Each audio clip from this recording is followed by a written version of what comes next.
Life అసలు మనం వచ్చింది ఏదో ఒకటి, ఏది మనం ఏం తీసుకెళ్లేది ఏముండదు, వదిలిపెట్టేది మాత్రం ఉంటుందండి. మనం ఏం సాధించాము, ఏం చేసినామని. మన తర్వాత ఇప్పుడు మెడల్స్ అనేది పనికి రాకపోవచ్చు, పలానా వాడు ఉరుకుతున్నాడు, పలానా వాడు ఇట్లా ఎత్తికేవాడు అని అనుకుంటే మన తర్వాత మన గురించి ఆలోచిస్తారు కదా, ఆ తృప్తి చాలు. అదే నేను బిలీవ్ చేస్తున్నాను. అది దాని కొరకు అది పక్కన, నాకు ఎవడు ఏం మాట్లాడుకోక నా గురించి చెప్పుకోక్కర్లేదు అనుకొని బద్దకించకూడదు. మన శరీరానికి చివరి వరకు, లాస్ట్ వరకు ఎవరి మీద డిపెండ్ కాకుండా మన పని మనం చేసుకోగలిగితే దానికంటే అదృష్టం ఇంకేం లేదండి. దాన్ని మించిన ఆశ అయితే లేదు. ఇప్పుడు మన పిల్లలకి మనము బెడ్ మీద పడి కదలలేక లేక వాళ్ళకి ఎన్నో ఇప్పుడు శ్రమలు, వాళ్ళ పనులు వాళ్ళు చేసుకునే పరిస్థితి లేనప్పుడు ఎవరికి భారం కాకుండా ఉండాలంటే మనం బతికున్నప్పుడు, ఆరోగ్యంగా ఉన్నప్పుడు మన శరీరం కొరకు మనం ఒక 2 hours ఇన్వెస్ట్ చేస్తే దాన్ని మించింది ఏం లేదు, ఆరోగ్యంగా వెళ్ళిపోతాం.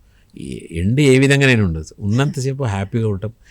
మెంటల్గా కానీ ఫిజికల్గా కానీ హెల్తీగా ఉండటానికి అది బాగా దోహదం చేస్తుందండి.